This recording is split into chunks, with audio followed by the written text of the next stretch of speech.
Okay, very good afternoon to everyone. My name is Cecile and I'll be your MC for today. So the duration for today's events will be around 60 minutes. So by default, all the attendees will be muted. But if you have any questions, do type them into the Q&A box and we will try to answer all the questions at the end of the event. If not, we will be able to get back to you after the event. So thank you again for taking your time to attend the second in our series of the Going Global webinar. Now, our first webinar was actually conducted in March, where we share our experience in helping companies with the expansion plans to Singapore, Malaysia, or Indonesia. Today, it will be about expanding your business into Japan and South Korea. So, this has been a topic widely discussed within our pool of customers and prospects. And according to Oracle's data report, it is a topic that is top of mind for many companies. So you can see that the COVID pandemic might have delayed globalization plans for some or even fast-tracked the priority to expand for others.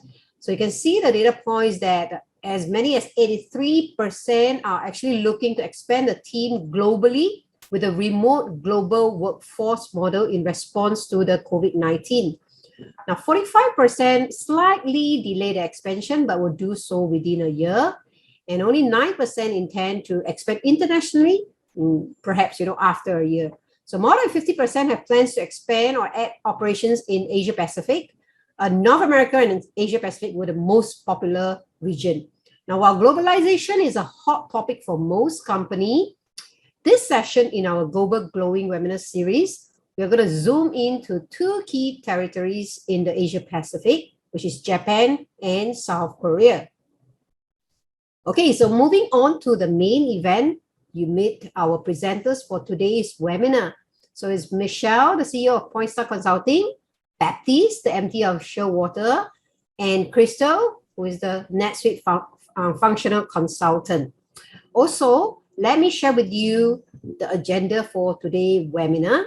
So after this welcome session, which I'm doing now, okay, Michelle will then give a brief introduction on who we are, and then we have a fireside chat session, and then we will open up the floor for questions.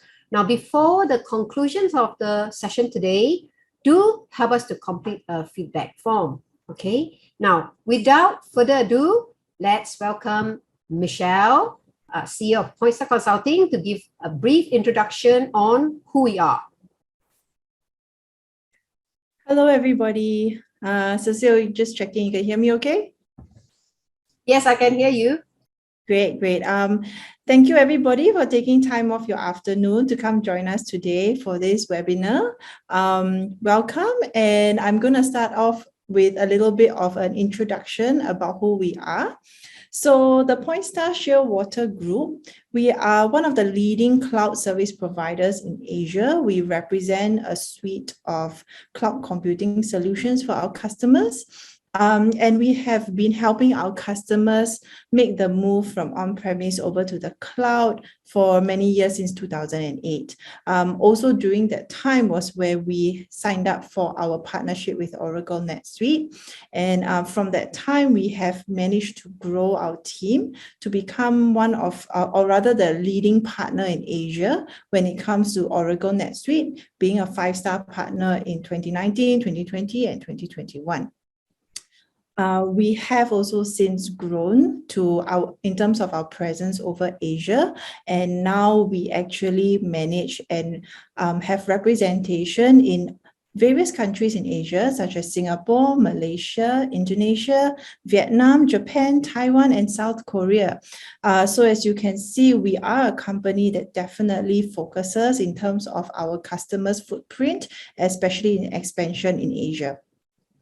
Our team, we do have a dedicated customer success division to work with our customers in a collaborative way. So we not only work with you in terms of the initial project, in terms of solutioning, we do see the customer relationship as a long-term one. And we have dedicated customer success consultants that will work with you throughout your journey of growing your company. Okay, Cecile, next slide. So just to share with you, as a cloud computing consultancy, we do represent and work closely with various principals. So Oracle NetSuite is one of the primary principals that we work with. They are the leading cloud ERP solution in the market today. Blackline is the leading solution in terms of automation of your account closing activities, as well as reconciliation and matching engine. Workato is one of the leading cloud integration platform solutions. Workday is the solution that we recommend to our customers for planning and budgeting needs. And Google Cloud is the principle that we work with for our customers' needs in terms of cloud hosting, online collaboration, work collaboration, and messaging. So these are the partnerships that we have as a company and that we leverage to help our customers to make that journey in terms of their digitalization and moving on to the cloud. Okay, next, Cecile. And of course, when we say that we are partners, we are heavily invested in it. We make sure that we have a competent team that's able to deliver the projects to our customers. And you can see here from the awards that we've been getting over the years that we have been able to consistently deliver projects to our customers in the region and to get recognition for it. Okay. And if you're wondering, what is the industries that we help our customers in, right? So in terms of the breadth of the products that we are carrying, we have had the opportunity and the privilege of helping our customers in many different industries. This is just a sample of the customers that we have helped over the years to make their journey over to the cloud. As you can see, there is a wide range of industries that we've managed to work with, from utility services, technology, financial, especially fintech, which is really up and coming, manufacturing, wholesale distribution, retail, and food and beverage. So these are some of the primary verticals that we've been working with, but of course this is not exhaustive, right? And I think maybe what we can do next is, Cecile, if you can go on to the next slide. We have a short video that we have prepared in order to share with you a little bit about the customer success stories that we have in the region. I know that many of the attendees from today's webinar come from either Singapore, Malaysia, or Indonesia. So we have prepared a video around our customers in that countries. So Cecile, if you can go ahead and just play that video for us. Thank you.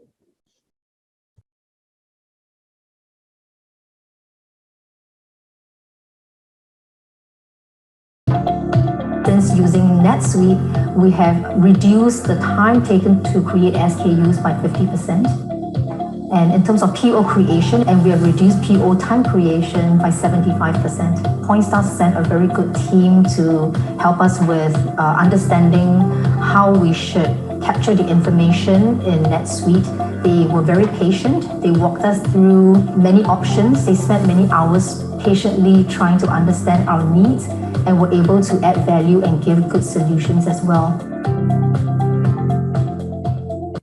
用了这个 NetSuite 功能之后呢 ，NetSuite 系统之后呢，我们整合了这个财务系统和这个业务系统，使我们能够及时的掌握我们的库存，还有这个销售的数据报告，让公司的这个管理层呢能够更好的做出决策。Pointstar 团队呢，他们细心的了解我们在业务上各项的需求，然后呢，积极主动的为我们所面对的问题提出解决的方案，所以呢，很快速的呢，完善和开发出我们需要的这个新功能。Oracle NetSuite can integrate with other software and systems and help to build a management report and more effective and efficiently. When we engage Pointstar, they really come in with a consultant to understand our business need and then our input in terms of our integration, data, and the processes. And with that, we come up with the projects and the milestone and discuss with the related departments to make sure that the data eventually flow from all different systems to Oracle NetSuite for capturing as a management report.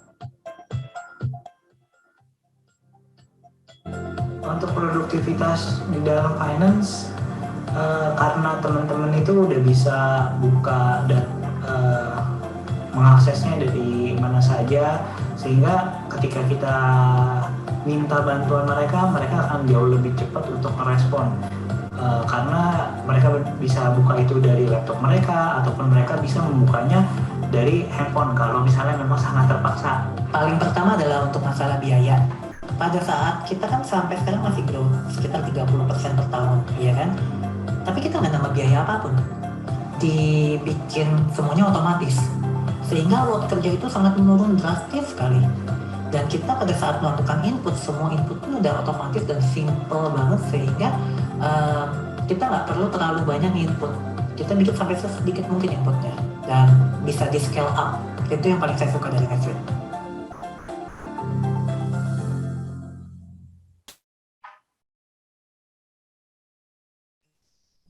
Thank you, Cecile.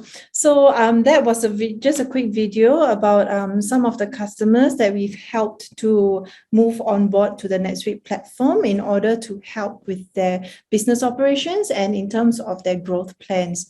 So I think Cecile started out the webinar by sharing that global expansion is something that has been top of mind for many companies, many business owners, right? And of course, it is something that is something good to aspire to. However, we know the reality of things, right? There's always challenges along the way. So what are the main challenges that we can expect to face in global expansion? Cecile, next slide, please. So these are some of the key takeaways that we have seen, right? In terms of expanding internationally, right?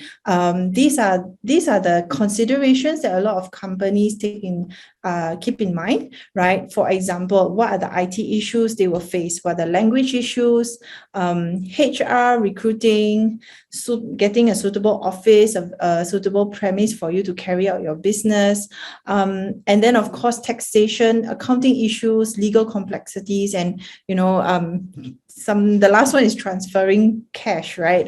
Very simply, how do you get money back and forth for you to be able to have the capital to work on your business, right? And this is data coming from Frost & Sullivan, a study from Frost & Sullivan, in terms of surveying what are the key issues or the challenges that people are facing when they are doing international expansion. If you are in specific verticals, right, 23.4% of executives are concerned with IT issues, right? If you're in the media and entertainment, right, we also see that 50% are concerned about IT issues. In financial service, they're concerned about legal complexities, manufacturing, education, retail, e-commerce, concerned about accounting. So definitely the idea of globally expanding is a sexy one, right? But we all know that the actual work definitely has, you need to put some work into it, right? So today we are going to be talking about specifically two countries, Japan and Korea, right? And we are hoping to, from our experience from Pointstar Shearwater Group, right, to be able to share with you our experience in terms of working with customers who have had a successful expansion into other countries from the HQ, starting from the HQ country where they started from, right? And for this particular two countries, what can we expect? What should you keep in mind, right? So today we have two people joining us, and the first one, right, is Baptiste. Baptiste is MD of Shearwater Group. He has helped. He's based in Tokyo, right? So hopefully he knows a little bit about Tokyo. And so yeah, Cecile, next slide, please. So yeah, Baptiste, you want to say hello to everybody? Hello everyone, my name is Baptiste. I am not Japanese, as you can see, but I've been living in Japan for 20 years now, and I've been doing projects in Japan for more than 10 years. So over those 10 years, I basically took part in 100+ projects in Japan. Great, thanks so much for that, Baptiste. Okay, so Baptiste, let's just jump straight into it. Why do you think any company that has a intention to expand into Asia should definitely consider Japan? I mean, do you have any customers that you have successfully helped in Japan? No. Yeah, of course, yes. Sorry for that, everyone. Just checking if you are following. Yeah, so we've I just mentioned we've helped more than 100 company over the years in Japan. Can we move on to the next slide, please? Yeah. So just a few examples. Some of them are Japanese companies, but a lot of them are also foreign companies. So you can see you have companies like Cardinal Health. It's Fortune, I think 15, and for them we've helped them expand. But on the whole, it's a very large business in Japan, and we've done a number of other companies from startup to large entities. Next slide, please. And in terms of industries as well. Sorry, Cecile, can you go back one slide? In terms of industries, we've seen customers in Japan covering everything from apps, so technology, but also biotech, pharmaceuticals, service companies, and manufacturing. So in terms of company size as well as industries, we've pretty much seen the full range. Okay, so why are those companies coming to Japan then? I guess it's the next question. And to answer your point, Michel, Cecile, can you move on to the next slide, please? So Japan is the third economy in the world. It was the second economy for maybe 40 years. So it's a large and rich and mature market. So you will find a lot of money opportunities in Japan just by the sheer size of it, as well as because it's a very mature market. So it means that a lot of companies have been doing the same thing for the last 10 years. So if you come with something new, it's relatively easy to sell new things to local consumers as well as B2B buyers. So it does mean that if you have a good fit in terms of technology or service, or maybe a new business model that you're trying to expand into Japan, big breaks are really possible. We've seen a lot of successful companies in several industries when they came with a lower price, but not only that, with new business models. So it's very interesting that you can shake things out a little bit now in Japan. Oh no, too fast. No, come back. Thank you. So you have a rich, large market that you can disrupt. But another angle to this is that it's very easy to invest in Japan today. Japan is really trying to position itself as a foreign investment friendly country, which means that it's relatively easy to set up a new company in Japan.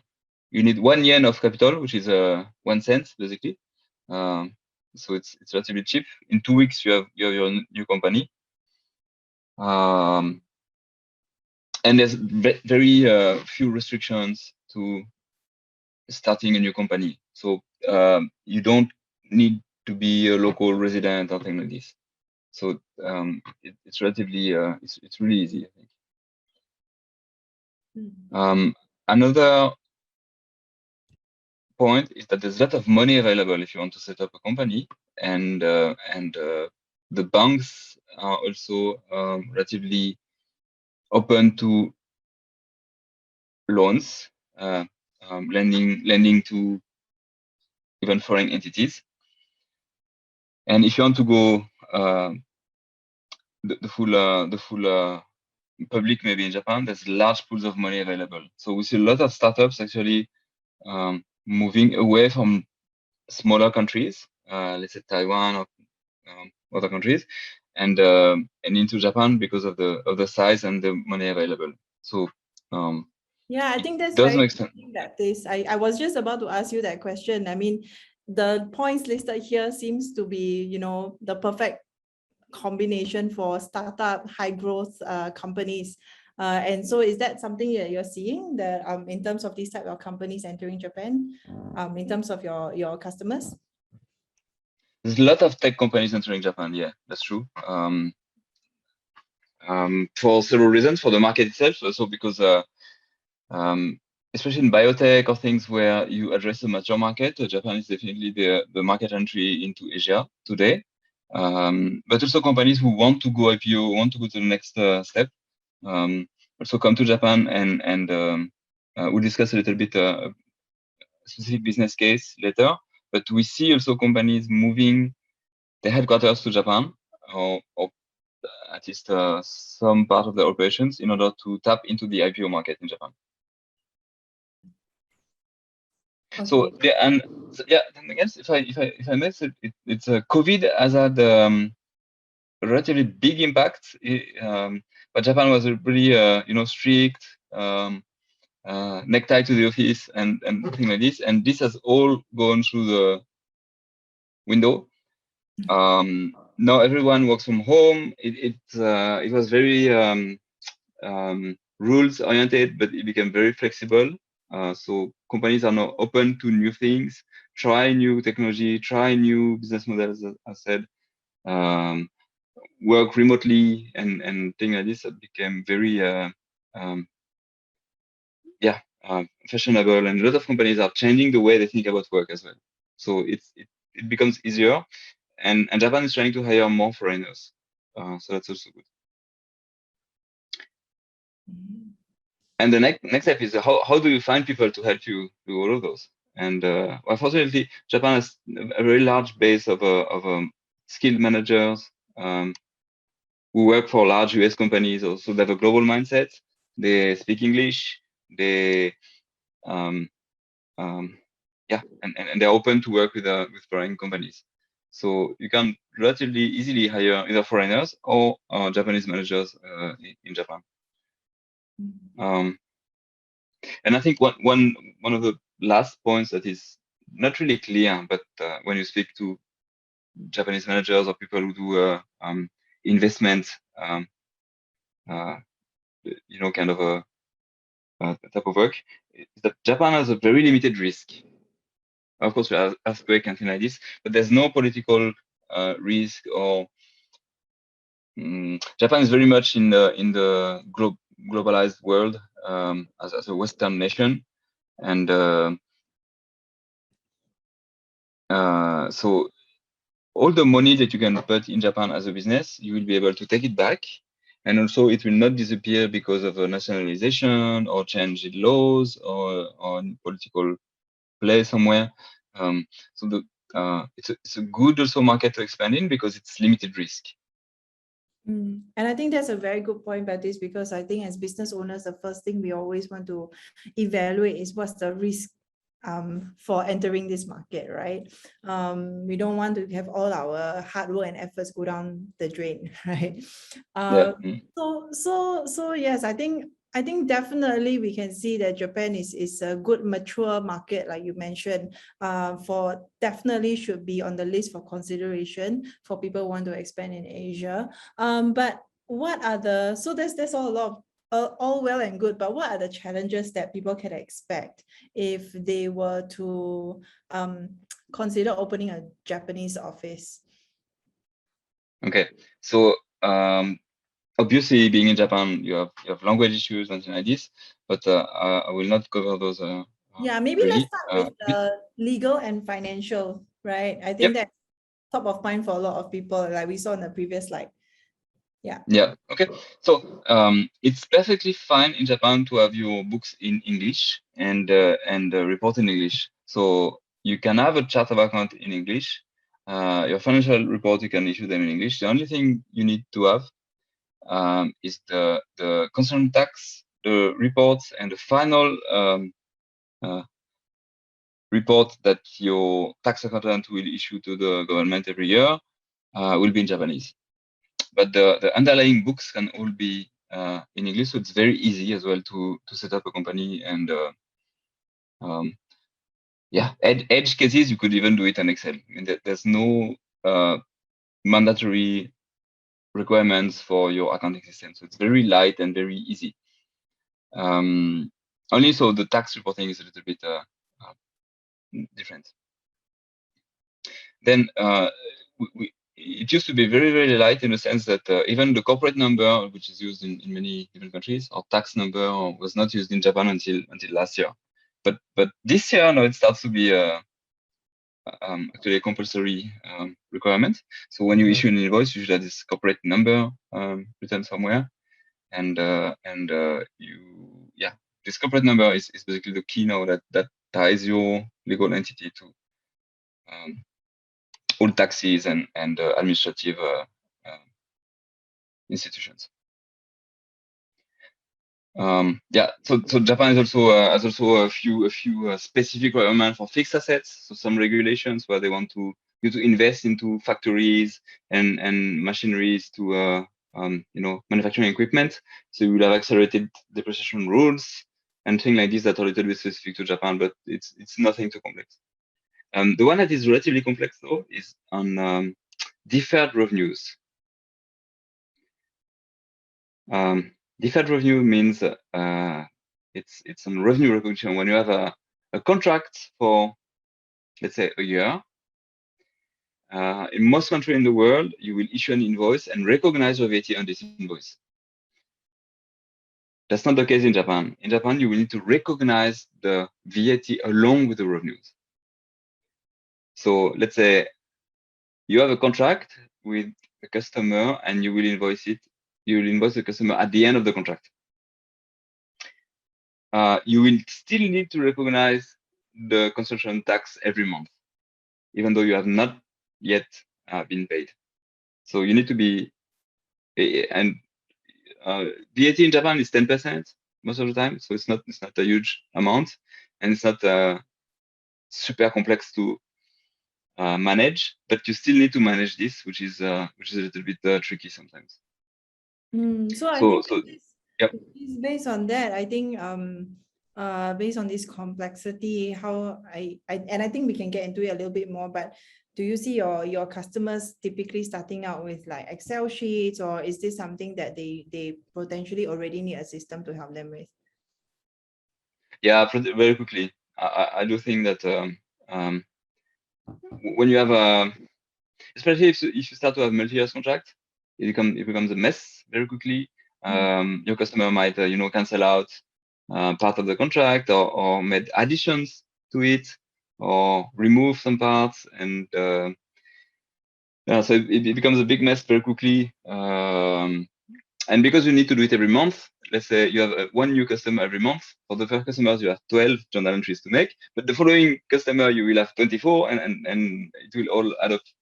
So very quickly it becomes a very complex thing to manage, and we strongly recommend to have a proper process and system in place relatively quickly. So more than 10 to 20 customers, you probably need to graduate from Excel. Yeah. Okay, thanks for the advice. Yeah, and then I see your next point is withholding tax. So everybody they don't want to pay withholding tax, right? So tell us more about that. Everyone loves withholding tax, no? Anyway, no, in Japan it's not a big issue. So it's still there because when you set up a company, you will encounter withholding tax, and you will have maybe some horror stories about it. But it's not very common. It's only when you need to pay your lawyer or an individual consultant, so early on, if you set up a company in Japan, you will probably come across this kind of third parties. But very quickly, when you become a larger company, you will have proper suppliers. So you won't be liable for any withholding tax, and most probably you will not need to. You will not be subject to withholding from your own customers. So it's relatively rare. Yeah, and the last one is invoice formats. So this is also new for Japan. It used to be that if you wrote a number on a napkin, it was your invoice.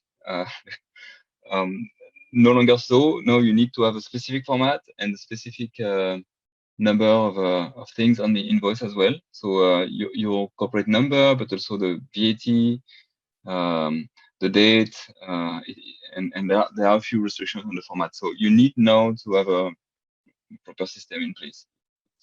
Very quickly it becomes cumbersome to issue invoices without a system. Japan is also moving, albeit slowly, to the people format. So it might be that in a few years where we start to see more electronic invoices. It's still almost a lot of people still stamp the invoice. So you print it out. Mm-hmm. You have a piece of paper on your desk, and then you print it out, and then you send it through snail mail to your customers, which means that you need to fold it nicely. So the invoice is exactly, the your customer name is exactly in the little plastic window in the envelope. Is a pen in the back to when you fold it wrongly, you need to redo it. Yeah. It's an important skill to have when you're doing business in Japan. Oh yeah. Anyway, but as a foreign company, you don't need to go that far, and PDF are okay.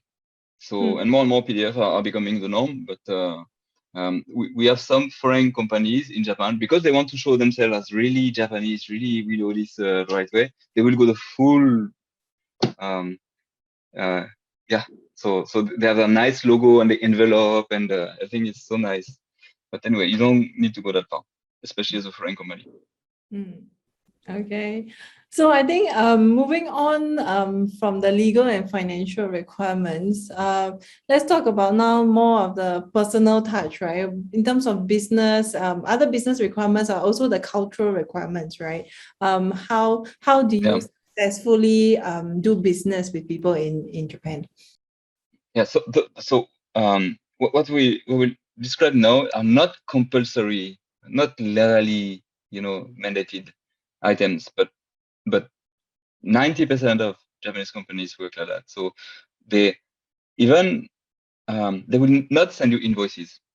They will wait until the end of the month and try to put everything together into one big invoice that they will send to you. So even if you are a company in Japan and you sell 3 times a month to the same customer, you will not invoice them 3 times a month, because it's a pain in the back for them to pay you 3 times a month.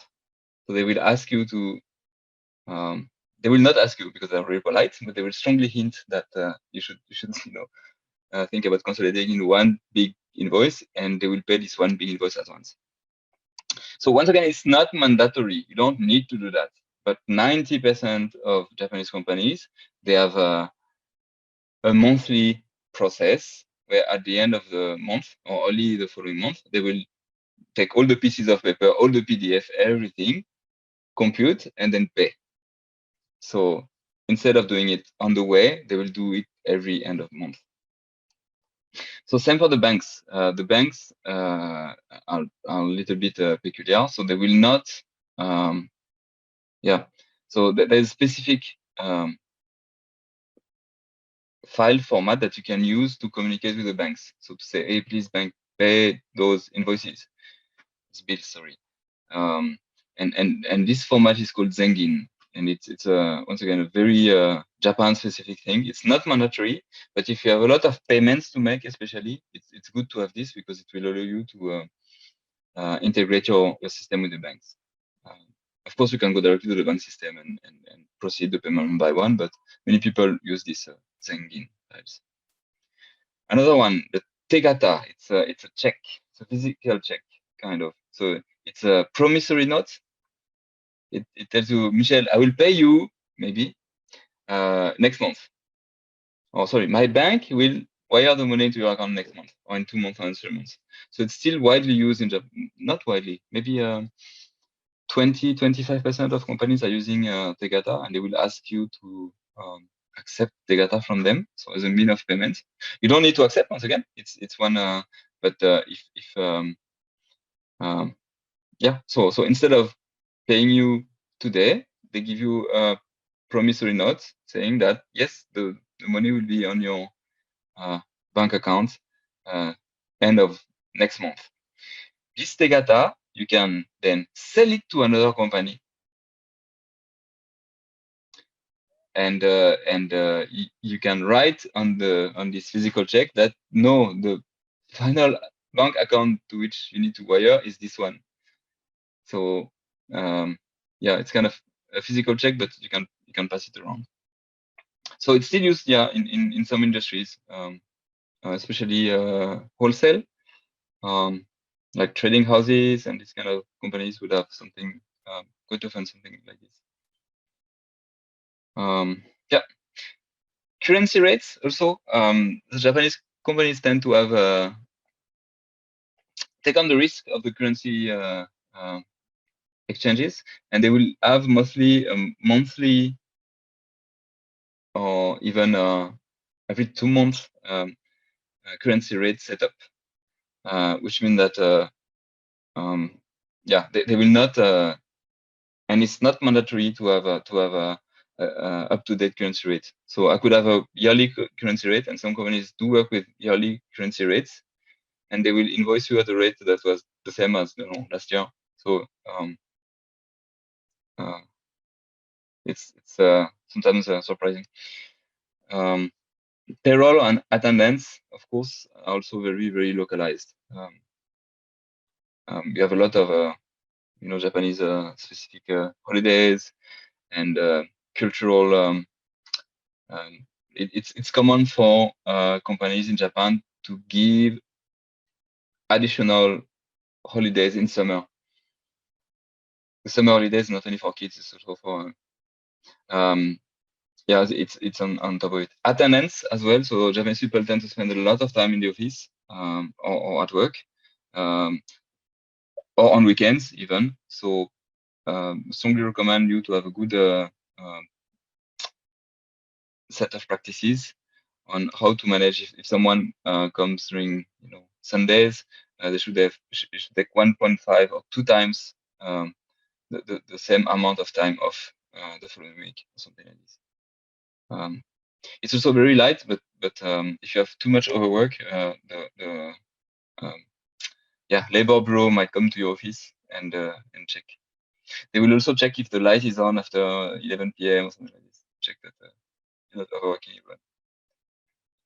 Anyway, we're moving to e-tax also slowly, but it seems to be an ongoing process. So you'll be able to submit to taxes directly through your systems pretty shortly. So that's good. And recently, we see more and more what we call bank feed, which means that your system are integrated with the bank systems, and they will get all the payments and incoming payments and all your output, so expenses from the bank. And now the system are expected to prepare the transaction matching. So if you don't have the invoice, it will alert you to say, hey, you don't have an invoice, but you have a payment. So this is becoming a new expectation in Japan. Any question? No? No question. No question. No question for you, Michelle? Sorry, my mute button got stuck a bit. So yeah, I think that's definitely good to know. Like you say, not a lot of this not mandatory, but is something that is commonly practiced. But moving on, I think do you have any like tips, right? Insider tips on what people should be doing if they want to get a leg up in terms of succeeding in Japanese business culture. Is that yeah. So can you go up one slide, please? Yeah, that's a Okay. I think in East Asia, not only Japan, but East Asia, it's really important to have a two things: a strong network and references. So and references means yeah, you need to show that other people are already using it, or that it's successful even in other countries. But I think no one likes to be the guinea pig. And more than that, people want social proof. So if I'm using something, but other people also using it, it does mean that I'm part of this, this group of people who are okay with new things, and so it looks good on me as well. So you need it's taking out the risk of your purchase, but it's also showing that oh, you are a social innovator or something like this. So references are really, really important. One of our clients had wasn't the first company, one of the first companies in the world to install solar panels on reservoirs on ponds. It's quite strange, right? Basically the way the first one has been sold in Japan was by saying that a lot of those systems exist abroad, which is not really true, but they were successfully able to show to Japanese buyers that it does work, it does exist, and other people are using it. So we saw this kind of dynamic at play. Yeah, and the next one is network. Of course, people will start to ask, okay, who else do I know with a customer of this? Can you recommend me anything?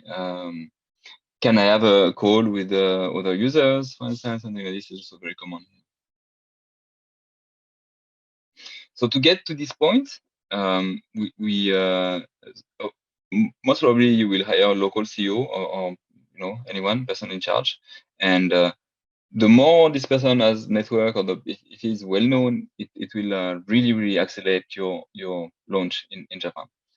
So I think that's a good point, Baptiste, because I do know that people, when opening new offices, a lot of people tend to fly people in, foreigners to come in, and so what do you think would be the how to say, the disadvantages if you get a foreign CEO versus a local CEO that you recommended here? Yeah, the takeoff will be much longer. Because most probably, especially if there's no language and no network already existing, it will take a long while to build this up. So plus, foreigners being foreigners, me included, we tend to spend more time with other foreigners and less with Japanese people. So, which means that the market that we're kind of addressing and exposed to is much smaller than the total addressable market. So I strongly recommend to hire a local CEO. It doesn't need to be Japanese, but someone local is a really good step towards accelerating your start. And it's kind of a similar point. The next saying that it's a flywheel. So if you take the person who is well known, has some network, it will start to get more people interested into your company, into your services, and you will end up having customers, and those customers will then talk about you to the network, and so on. So it's and then you can do reference cases that you put on your website, and so on. So it builds on. It's a flywheel. It means that it takes time to start this process. It takes time for you to get known and trusted. But then when it starts to accelerate, it becomes not an exponential, but it starts to be to get very fast. So it does take longer in Japan to start than in other countries, I think, because of language issues, because you need to get the right balance between being local and being global. But once you can get this, then Japan is a very large market, as we discussed. Okay, and so one good way, one good way we found at the end, I can see you say you should consider buying a local company. Is there something easy to do over there, or generally we might face a lot of restrictions? No, so legally it's very easy, but it has not been something that is commonly done by Japanese people, because you're supposed to leave the company to the heir of the family, which is less and less the case. So there is a market picking up for M&A. It's open to foreign entrants. So there's no legal, once again, impediment to it. You will need to show that you're committed to the market, and you will not fire off all the staff in 10 months, because they still want to, show that they've built something and it will remain something for a while. But the advantages of this approach is that you already get people who are known in the market. You get maybe other products. You get local, brand name and local sales, and so you already get a lot of assets that would take you maybe 2-3 years to build. So you're winning 2 or 3 years plus a lot of potential synergies. And because it's still relatively new, and a lot of the Japanese average age is relatively high, so a lot of company CEOs are over 60 or even 70, so they are open to sell. So it means that when you compare with other countries, it's cheaper to buy a company in Japan than in many other countries. Okay, I think I never looked at it from that perspective before. So, Baptiste, is there maybe a example you can share with us, a case study? Yeah. So this one interesting case study. It's a well-known app. You might know. We have the logo on our website if you want. It was on the. So the app is 17 Live. It's like a TikTok, but you pay money for. You can send money to the livers, the people who are doing the live. So the company was a Taiwanese company, and with subsidiaries abroad. A big one was, and a big market was Japan. They missed an IPO in the US, and so they restarted their expansion and company growth from Japan. So basically, they moved the headquarters from Taiwan to Japan to tap into the larger capital markets. So raise money, go IPO. Get a new local CEO with a lot of US and international exposure, new management team, new to go for funding rounds and really growing the app. And I think now it's a number 2 app for videos. So very successful unicorn, and you can see that they move from one country to another because it would help them go to the next phase. So I think it was a good move from their part. Yeah, I think that's very interesting. And so now let's talk about the nitty-gritty of things, right? I mean, when it comes to operating the company, right?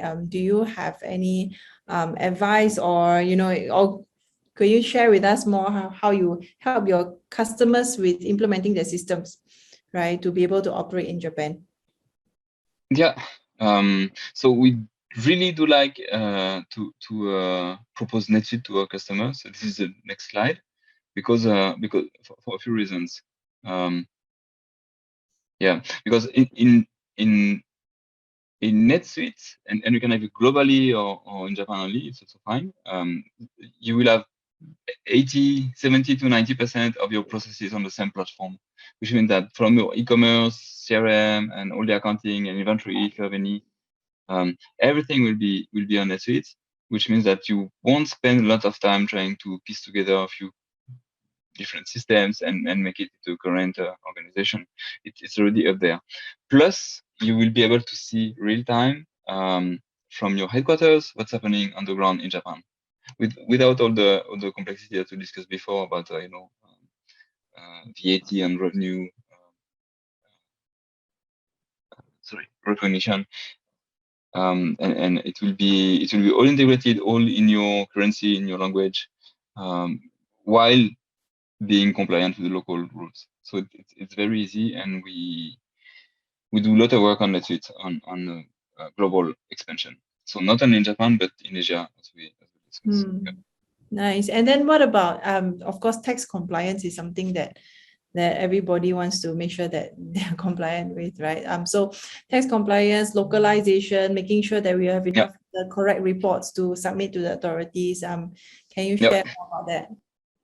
Yeah. So this is the next slide, and so basically we have a checklist that we follow. So we both operate for foreign businesses, but also for Japanese businesses. So we do both, and we have a tax accountant in our team, by the way, a certified tax accountant in our team. So we are pretty much attuned to the legal mandatory requirements, and we cover those. And basically we have a full checklist of everything that we need to do, and we'll do this together. So you can leave it to us, or we can do this together, up to you, or with your local accountant.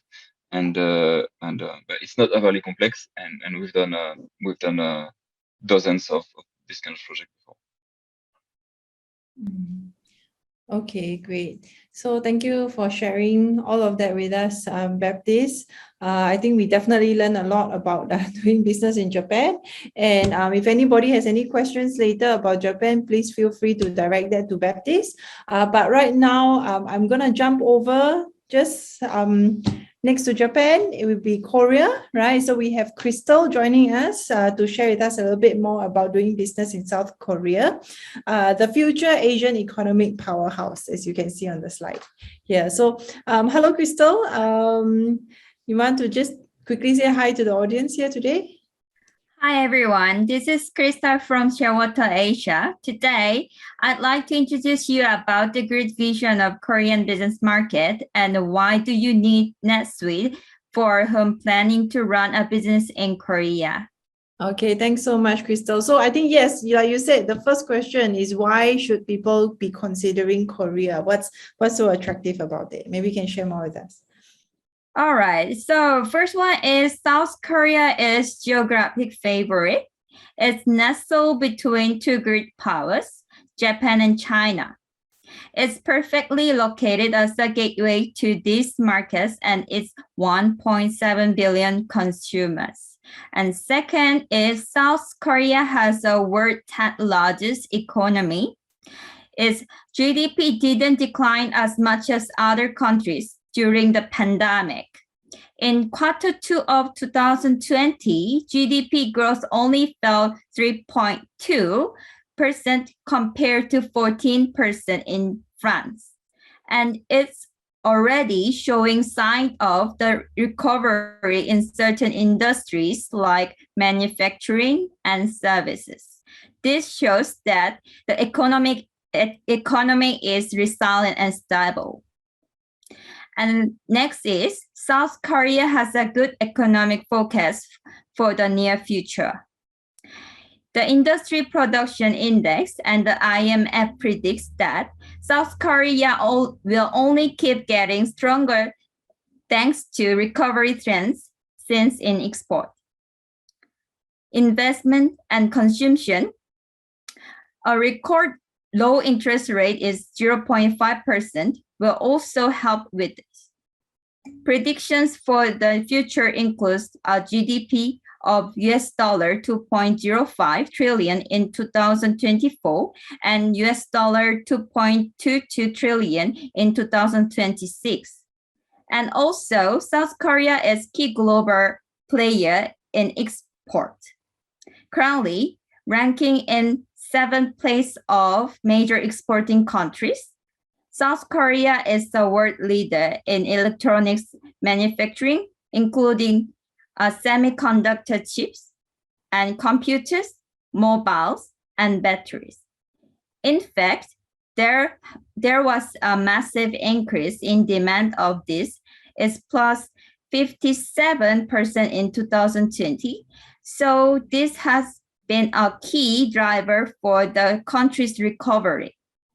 Today's Korea FTA, its free trading agreement, covers 84% of global GDP.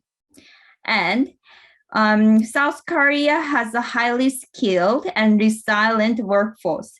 It means South Koreans are known for being extremely disciplined and hardworking, loyal, motivated, well-educated, and eager to excel. That's probably why the employment rate is higher than a lot of other countries. It's 66% of the population and has remained stable. And also, the South Korea is the most innovative country with one of the world's best digital infrastructure. It is also well connected with respect to docks, airports, roads, and rails. Next slide, please. Thanks, Crystal. So what are the main things that people should consider when thinking about doing business in Korea? Cool. You have to consider the language and communication is very important. In South Korea, English is taught and practiced since preschool, but still not everyone is fluent in English while doing business, especially among the seniors. In most cases, it is not necessary to translate written materials, but direct verbal communication usually requires the assistance of English to Korean interpreter. And also the meetings with Korean companies. Korean culture values the politeness and respectful behavior to elders, people in public relations. For example, as the meeting begins, the first step is to greet the other party and exchange the business card. The exchange of business card must be done with two hands. The handshake can be done before or after the changing the business card. And the last one is a Chuseok, is Korean Thanksgiving Day. While Chuseok is local Korean holiday, it is one of the most appropriate holiday, not only to greet your Korean partners, clients, or employees, but also to give them a nice gift like a cash, meat, or liquor, etc. It's in honor of the holiday and the business relationship. Next slide, please. Okay, thanks. So, and of course, we want to make sure that we're compliant with the laws in Korea when we're doing business there. So share with us a little bit more how we can do that. Cool. So these are 5 things you must consider while you are running a business in South Korea. The first one is issue e-tax invoice from Korean National Tax System for AR and AP. And second one is tax report to Korean government.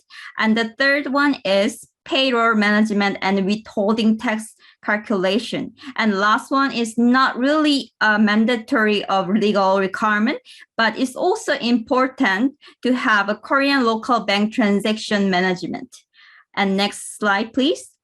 Yeah, so how do you help your customers in Korea make sure that they are compliant? You can share with us the solutions that you have for them. So this is a continuation of the last slide. We provide a solution to manage those legal requirements. It calls e-tax invoice suite app, and there is the advantages of using Shearwater e-tax invoice suite app. So the first one is the proven solution, as this is a global solution that the only Korean e-invoice support app registered in NetSuite's Suite Cloud Developer Network. And it also provides the tax invoice issuance and verification function, and also the constant and reliable maintenance. Next slide, please. So this is more detail about the e-tax invoice management process. So the first one, we initially set up the basic master data for our client, and when their transaction occurs, enter appropriate tax code and business place for creating sales order and purchase order. Then download the AR text invoice list and extract AP text list to reconcile. Then upload to online Korean national taxation system, which called as home text with a correct CSV format that NetSuite given. Then you can easily issue e-tax invoice from home text. After you issued e-tax invoice, download it, and you can also verify by matching e-tax invoice number to NetSuite invoice and bill. Next slide, please. So it's over now from my side. So that NetSuite helps you work these things easier and efficiently. Feel free to contact us for more information. Thank you. Thank you so much, Crystal, for sharing with us more about Korea and really drilling down for us to see what are things we need to consider, especially from a compliance perspective, right? So I think with that, we wrap up Korea as well. And so we have managed to speak to Baptiste about Japan, Crystal about Korea. And just a reminder to everybody on the session, this is one of our series of webinars, right, where we're focusing on Japan and Korea. We have and we will be covering other countries as well. And essentially, we would like to say, we Pointstar Shearwater Group, what we do is we offer services such that we can help you with the local requirements, local transformation, while you focus on managing your business. So as you can see here from this slide, this is just a common representation of what we see with our customers. You start with a specific country, right, as your HQ. And if there is aggressive growth plans, you find yourself very soon looking at various regions, and within each region, various countries, right? And so I think where we would very much like to be a part of is that journey with your growth and being able to provide a global strategy together with you, as well as the local know-how and the local knowledge, right, to help you with your individual country setup, right? And I think that brings us to the next slide. Just very conscious of the time, so I'm going to be going through this quite quickly.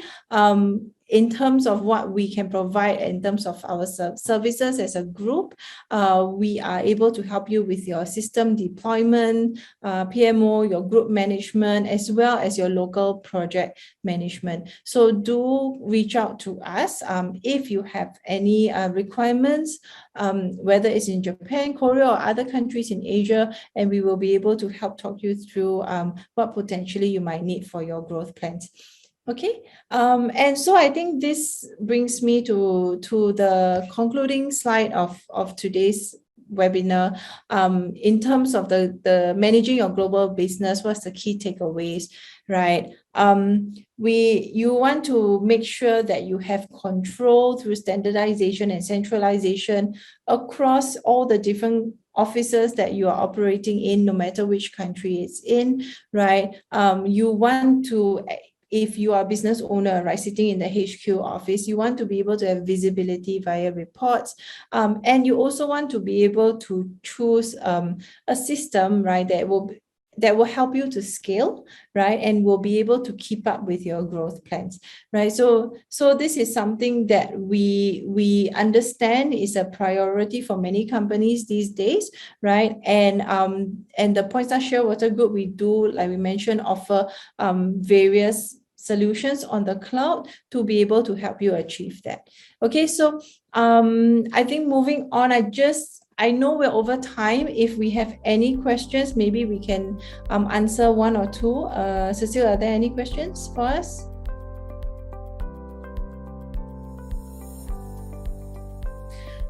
Okay, I don't see any, but no problem. If there's any questions, you can always follow up in terms of email through us.